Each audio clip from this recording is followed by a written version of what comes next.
welcome to the channel. Welcome back if you're a subscriber or a return viewer, and welcome for the first time if you're just checking me out. I appreciate you stopping by. Um, I'm going to tackle a video today that I've been wanting to do, I've been trying to do for a couple, 3 weeks now, and that's a $1,200 PC build, a gaming PC build. The issue is when I start out to make the video, the last couple of times, um, I'd record a segment and then come back the next day to work on it, and the price on the CPU would change, or the price on a cooler, or uh, these prices right now are really fluctuating. Not necessarily a lot per se, but if each component fluctuates from, $10 or $20 each from day to day, it's kind of hard for me to come up with like a solid build list and just say use this. So we're gonna go about a different way today. We're gonna do this in I'm gonna film this. Obviously you're gonna be watching it after the fact, but in real time I'm gonna go through kind of the shopping scenario and see what we can find and put together for $1,200 today. Um, I'm filming this on Monday, February 20th. It's President's Day. Um, so depending on when you're viewing this, these prices may be different. But what I'm gonna do to make this more long lasting is talk about the philosophy here, so that even if you're watching this at the end of the year, you can kind of extrapolate and um, come up with your own build from there. Plus, by the end of the year, I might have another video anyway about what a $1,200 video or a $1,200 build means. But for now, I think the best place to start is actually to start off with what you see on the screen there is the spec sheet for the ultimate budget gaming PC build that we did earlier in the year, a few weeks ago. The build that you see on the left-hand side there under main, that cost about $650. If you take away the 1660 Super, the case and the motherboard, the CPU, all of the stuff there, that cost $510 US dollars. The 1660 Super was about $160.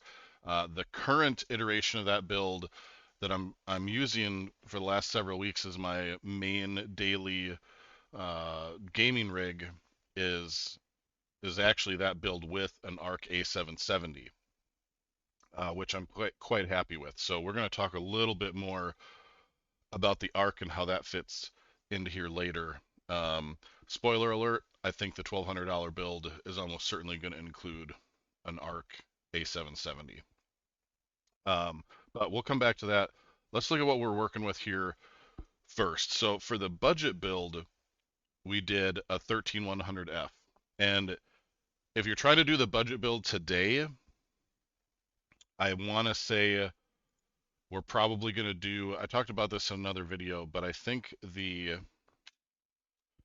12100F is now cheaper. At the time of filming the original video, um, there was like a $5 difference between the 12100F and the 13100F, and so I was like, well, we'll go with the new Gen Tech then. But in all honesty, even at $5 difference, it's not really worth it. So 1200F right now, 12100F is $106 on Amazon.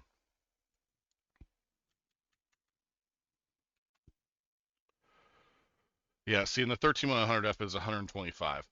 So for $20 more, I would not buy the 13th gen. If you go with the 12th gen, it's gonna save you $20.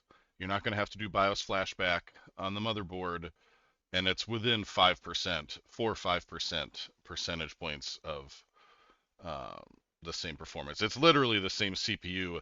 They just put a little bit more juice to the 13100F than the 12. Um, but back to the spec sheet. So that's where we originally started off with, and you can see here under the alternates, I was talking about the 12100F here, or an i5 if, dollar signs.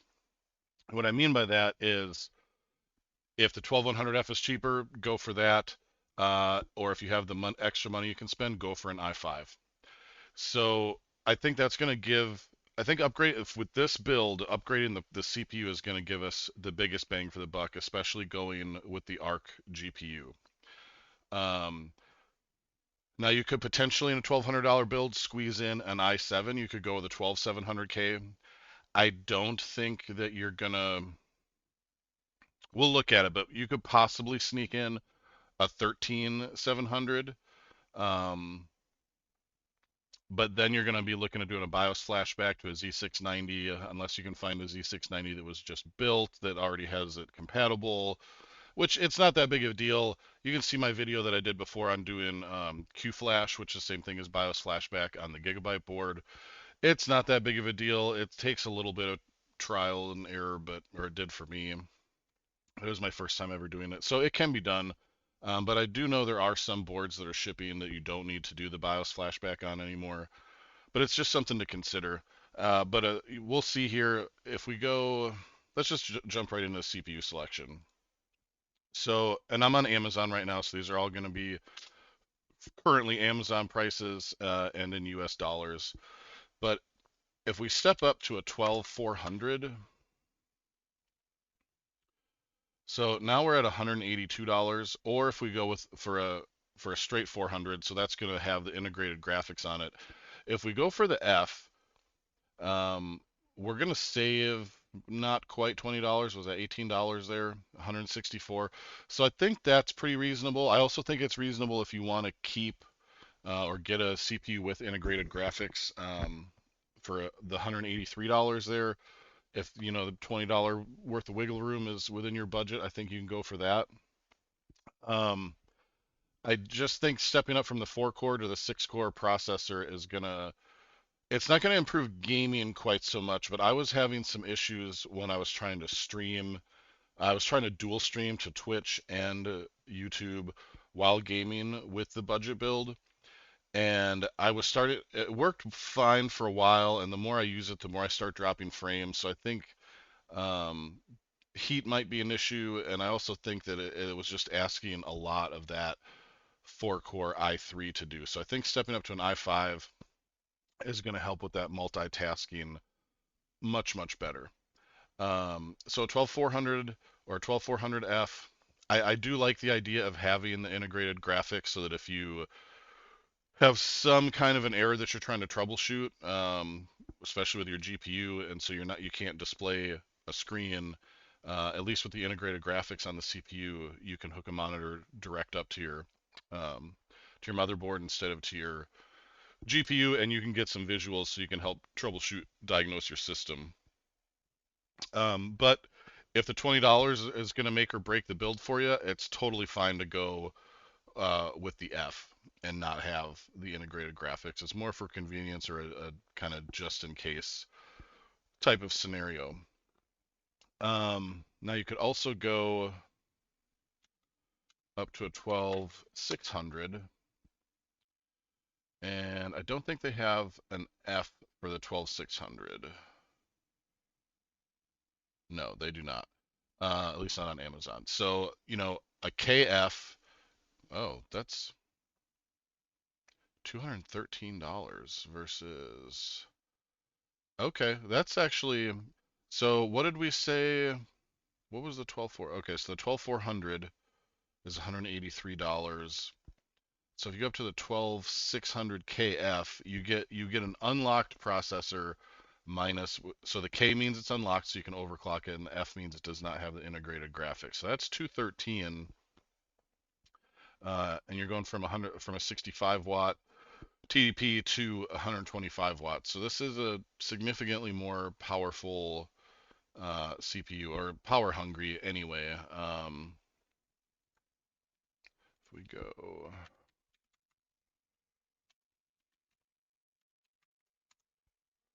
let's look up on user benchmark. Whoa, no, no, no, that's not what I want. 12600. Okay. These prices are, I don't know where they're coming up with this stuff, so ignore the prices, but we're looking at about a 3% better benchmark for the 12600 versus the 12400. It's 45th percentile speed rank versus 61st. Average score for memory latency and single core, multi-core uh, threads are plus 6%. Overclock scores plus 7%. So you can see here the value and sentiment. The market share is over is 163% positive. A hugely higher market share for the 12400. So you're getting a huge bang for your buck increase going from an i3 from a 12100 or a 13100 to a 12400 or a 13400. Um, but there's not as big of a jump between these two. So I think we're going to go with the 12400 for the sake of this. So let's go over to PC Part Picker.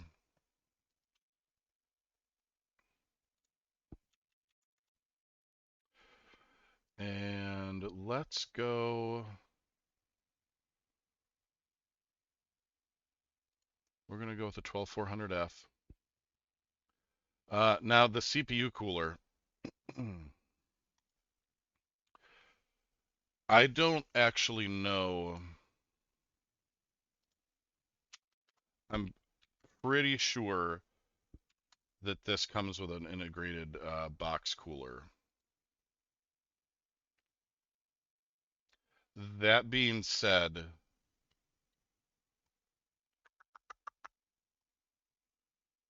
I would almost certainly, yes, should come with a fan. Um, I would almost certainly buy an aftermarket or a third party air cooler though. And my reasoning is this: on the i3 13100F that I'm running in the budget build, I was my CPU temps under load, like while gaming, were in the like 75 C range, and I just wasn't super happy with that. So I went out and I bought a Deep Rock or a Deep Cool AK400.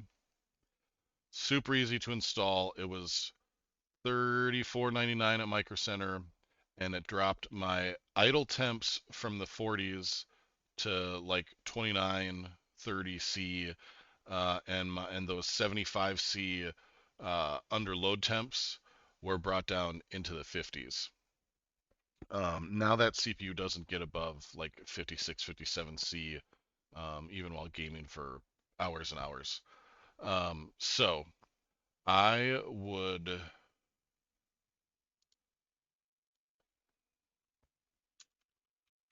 be cool AK400.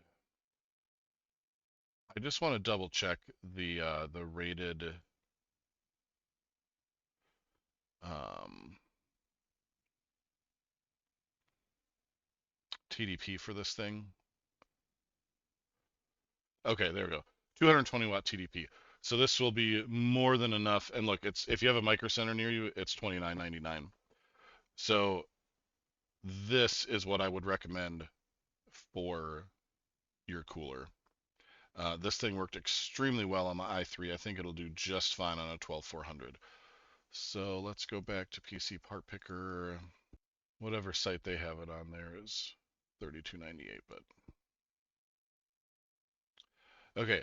Now motherboard, I think if we're sticking with the gigabyte, that's okay.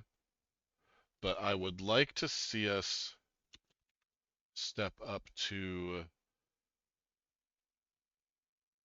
a Z690. If we're gonna go up to that $1,200 range, I think a Z690 plus is where we want to be. So we're gonna go with that. The reason so one, I like ASUS motherboards. I like ASUS and I like Gigabyte.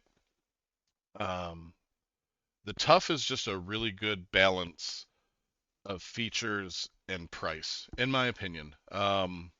It's got pretty decent VRM heat sinks. It's got good connectivity, especially on the Plus. You've got a Wi-Fi antenna, so you can get Wi-Fi instead of using a Ethernet connection. Um, But for me, the reason I like having the Wi-Fi board is that it gives me Bluetooth. So I just like the Z690 Plus. Now, the only thing is here, we're going to have to, if we go with that, we're going to have to go with a different case. Excuse me, because the case that we picked out for the budget gaming build is a micro ATX. But we'll come back to that. Um, we don't have to do all this right now. So that cooler, $30. Now, if you do have a micro center near you, we can take advantage. I just want to double check that they have the bundle still going on. This is a great bundle right here. Probably not for a $1,200 build, but for a little bit more expensive build, this $599.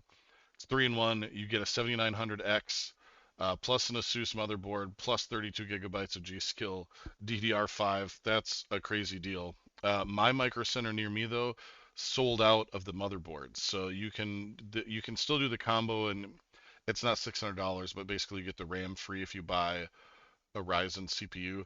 But this is sold out at mine. It may not be at yours, but they have some yeah, here. They have some Intel combos.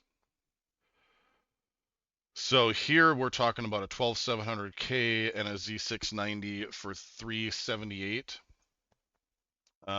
or a 12600K and a Z690 for 298. So I think for a $1,200 build, if we went with the 298 version here, you know, we're pretty in there. We're probably going to come in under $1,200, but I know not everybody has a micro center near them, so I'm going to mention it, but we're not going to include the micro center pricing in the build.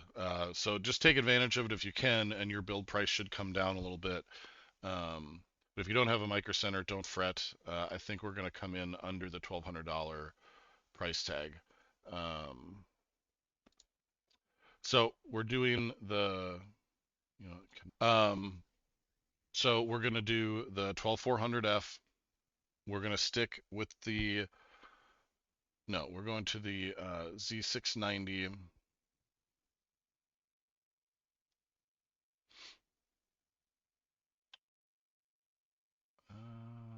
And let's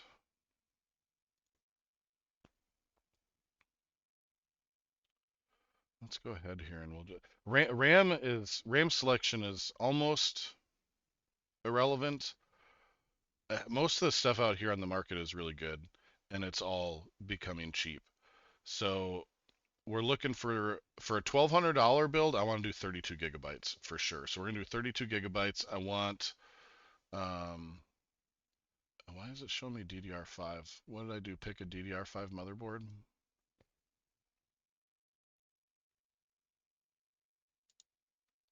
We'll get rid of that motherboard. Z690.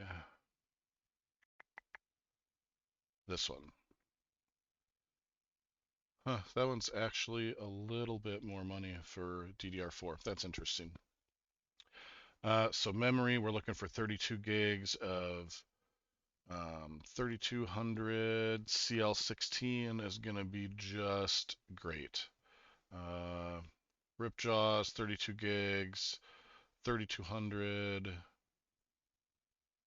CL16, like that's perfect, and that's good RAM, $78. Kingston Fury Beast, no, that's 2x8. We want 2x16. Corsair Vengeance is great.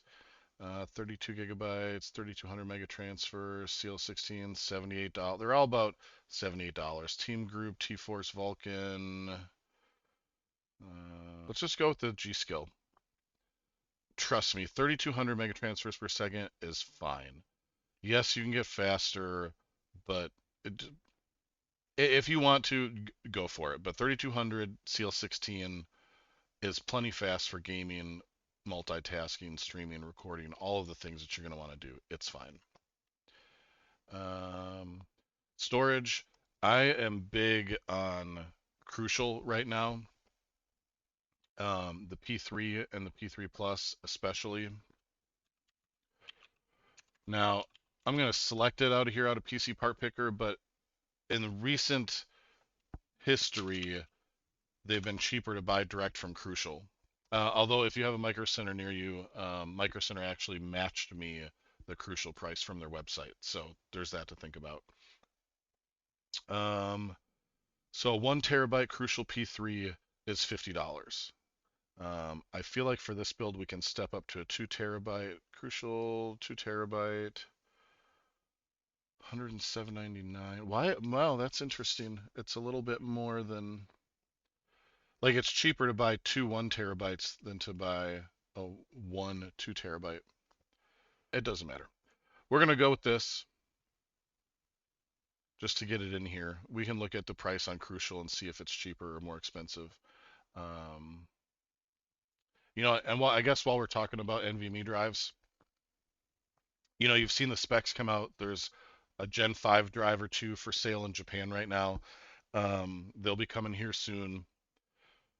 You don't need Gen 5 speeds. You don't even need Gen 4 speeds. That's why we're going with the P3. Um, People will debate me about this and whatnot. You go ahead and leave in the comments what you think, but uh, for gaming, for video encoding, for any of the stuff that most of my viewers are going to be doing, the speeds from a third gen NVMe drive are plenty fast. I watched a couple of videos in the recent past here, some production YouTubers where they showcase, what you can do with Premiere Pro and things like that. I actually did a shootout and compared some fourth gen drives to some third gen drives to old school SSD drives, and the difference was like in a 10-minute 4K video was like 2 seconds faster encoding with a Gen 4 drive over an old school type SSD drive. So you're just not going to sell me on needing Gen 4 or especially Gen 5 speeds. If you have the money and want to spend it on that, hey, that's your prerogative. More power to you. Certainly nothing wrong with doing that. You're just not going to, in my opinion, see a meaningful uptick in performance by doing that. So even when you're bumping up the price of your build, I feel like, oh, why spend money that's not super necessary? So um, my personal build over here, I have a Samsung Evo 970 as my boot drive, and then I have a 1 terabyte and a 2 terabyte P3 in here. One is my game drive, and one is my drive that I use for all my video projects, like this video that I'm recording right now is recording to my 2 terabyte Crucial P3, and that's what I'll be editing off of. Um, so video card, this is where we're gonna ARC A770. Now here's why we're going with that GPU.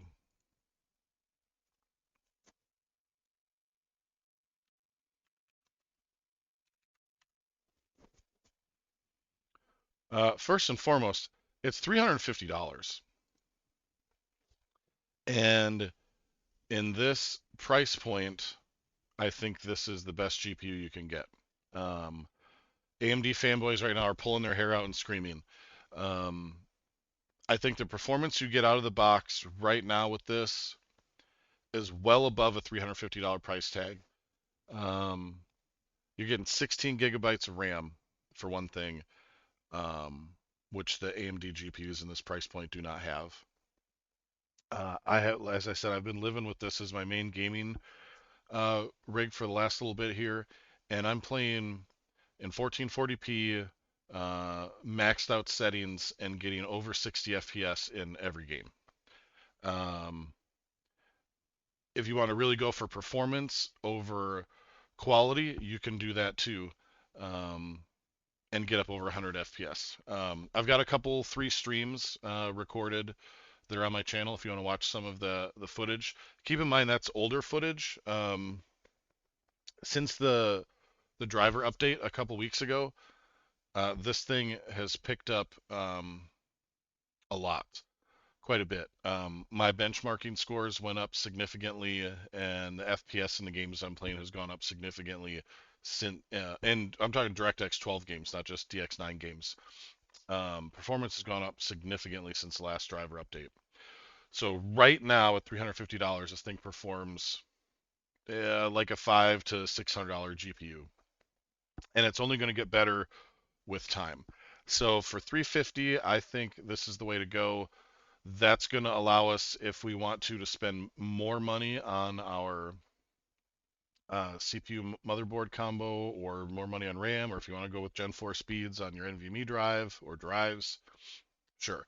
But I think for the money, this is the best bang for the buck out there. Now, the other options to consider, I would not go for a 60. We're not doing a budget build anymore. Like, we have increased the price now over $1,000. So doing something like a 6600, uh, no, I wouldn't do that.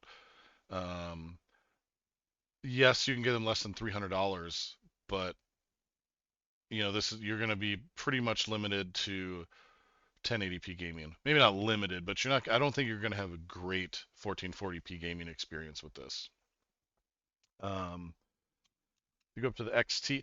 You know, I would, if you're going to go AMD, I would at least go up to a 6650 XT. Let's turn on ship by Newegg. So here we're still cheaper, but we're talking about 8 gigs of VRAM. I don't think they have a 6650 XT that's more than 8 gigs of VRAM.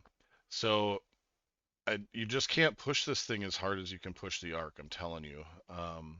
Really, you've got to get up to a 6700 XT to a 6800 non-XT to start matching some of the performance. So yeah, 419 for a triple fan gigabyte, 6700 XT, 12 gigabytes. Like, this would be a reasonable card to put in this level of a build. It's just, the middle range, the middle ground for GPUs right now is a really murky kind of an area, because the new AMD and the new NVIDIA stuff just hasn't come out yet. Um,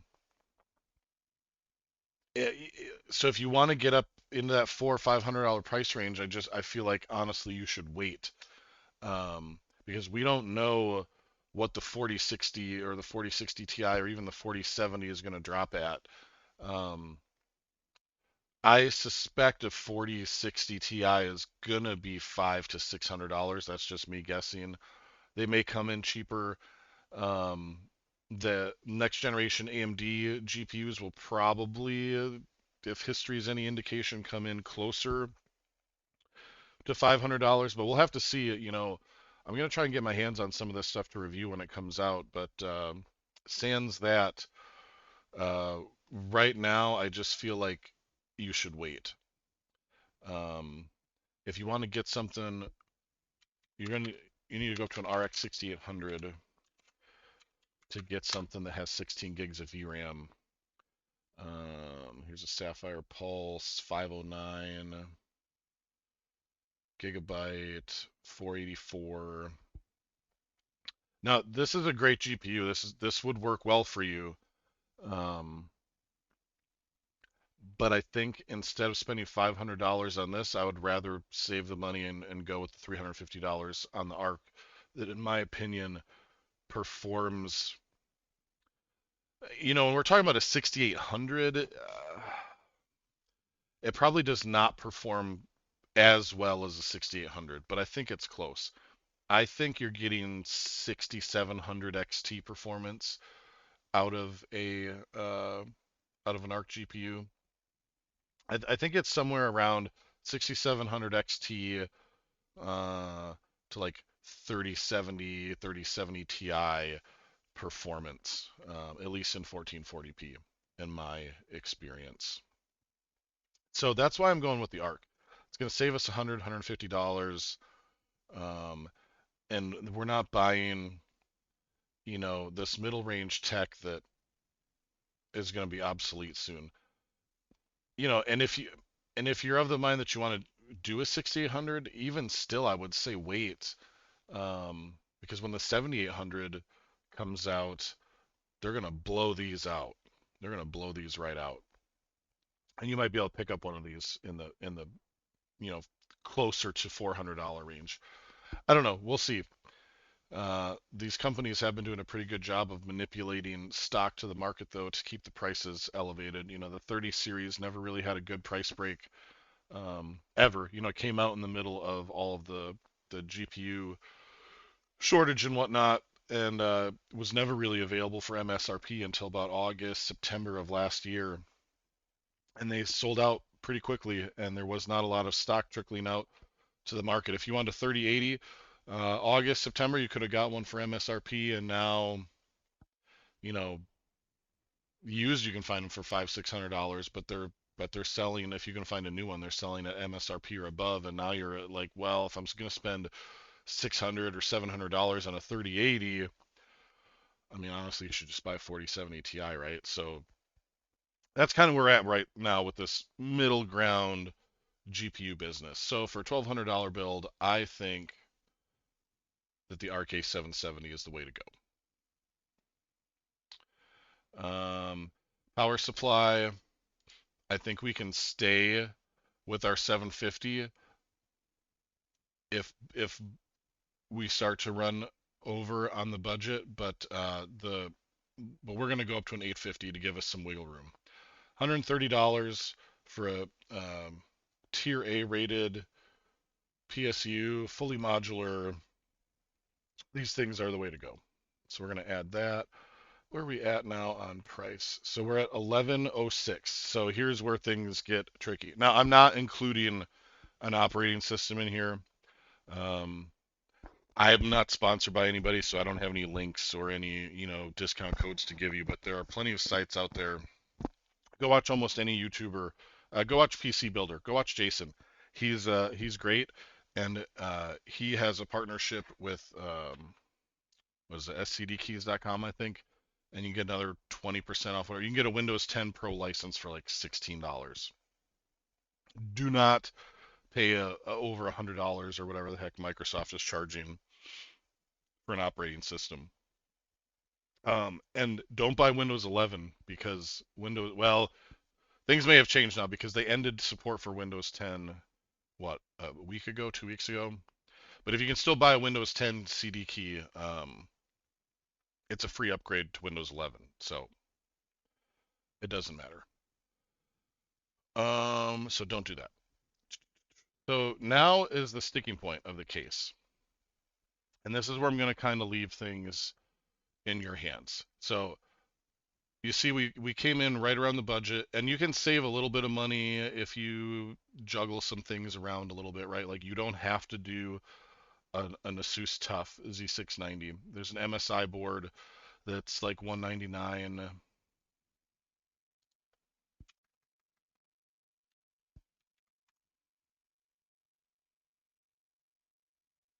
Yeah, there's an MSI Pro that's 199. There's a Gigabyte that's 209. I just like the TUF.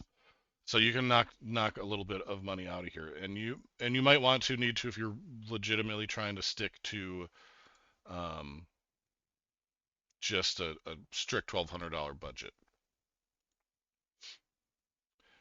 Um,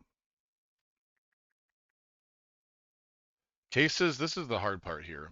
Now, and I guess I can throw another wrench in the works. So I love this Montec Air 100. The problem. Oh, look at that. Is it in stock? Okay. Well, this changes things a little bit. So I love this case. It's got super good airflow. It comes with 4 fans that are ARGB. It's got a nice, sleek black look. It's got the hinged side panel. This case is great. It's a really good value for 76.58. The last time I had looked for these, they were not available on Amazon. They were not available on Newegg.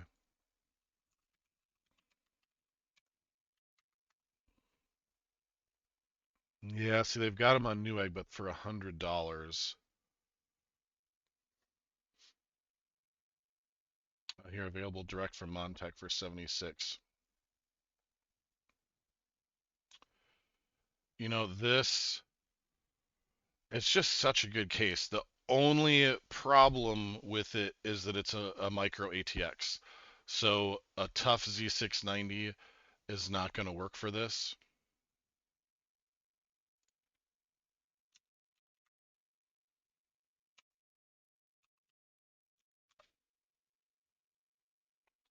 So what can we find?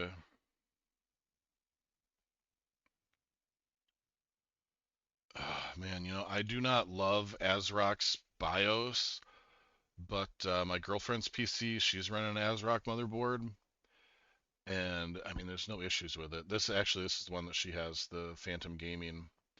Um, I would not go with the Phantom Gaming, I think. I mean, you could. 129.99 is a good price, but as you can see, it does not have very uh, much in the way heat sinks on the VRM. I guess it does have these kind of silver, must be aluminum laid over them. I think that's a newer feature, so maybe that would be okay. Um, this ASRock though, actually it's got looks like it has similar looking heat sinks on there. So actually,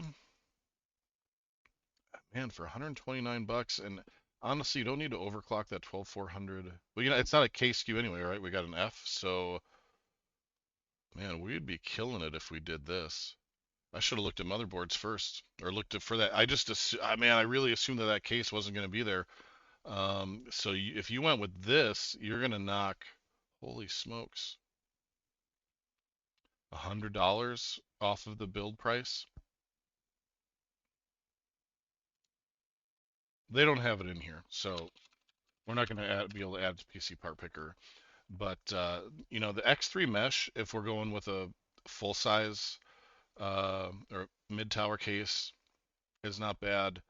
Um, what is Actually, I'm not familiar with this Montech Air 1000 Premium.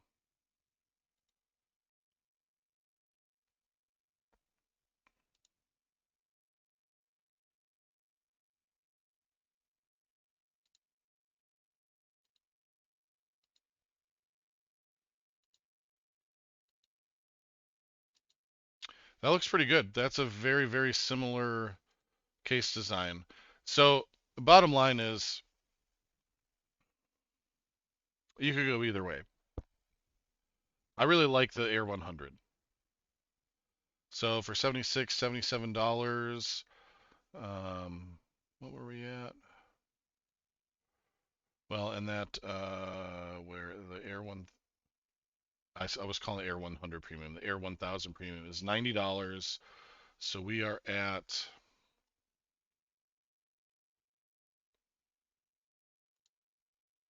okay. So we're at 1196. We are $4 under the $1,200 budget. And we stepped up to an i5 processor with 6 cores. We've got a solid air cooler for that CPU. We've got a great Z690 motherboard.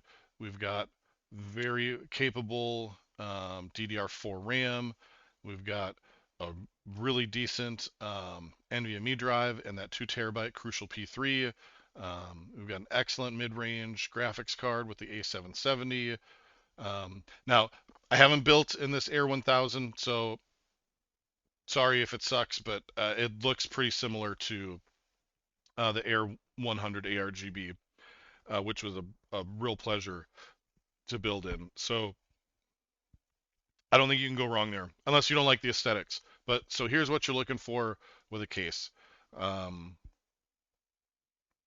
if you're if you're trying to stick to like getting the best performance for your dollar, look for something if you want ARGB that already has ARGB fans in it, and I would look for one that has 3 to 4 fans. 2 or 3 front fans and 1 rear fan is going to get you set up pretty right. That's what I like about that Air 100. For $77, you're getting 4 ARGB fans in a pretty nice case with some good features. Um, so yeah, it looks like this the Air 1000 is offering the same kind of value in a bigger case. So we came in right under. We're at 1,200 bucks, 1196, and we didn't even shop for prices that much. Some of this stuff, if you can save $5 or $10 here and there, you can get that even lower. Um, and now with this build with a 12400, or if you decide you want to step up and do the 12600, you could do that. Um, that would be another option. You go 12600, 12600K. I just want to double check that there is a 600K. I'm pretty sure. Yeah. Yeah, 12600K. So you could go with a 12600K if you want to spend a little bit more money and have an unlocked overclockable CPU. I think that would pair very well with the Z690. I think the 12400 is a solid enough CPU. You're going to get better multitasking out of it than with the i3. It's going to be a lot better deal overall than the 13100F or the 12100F that we use in the budget build. Um,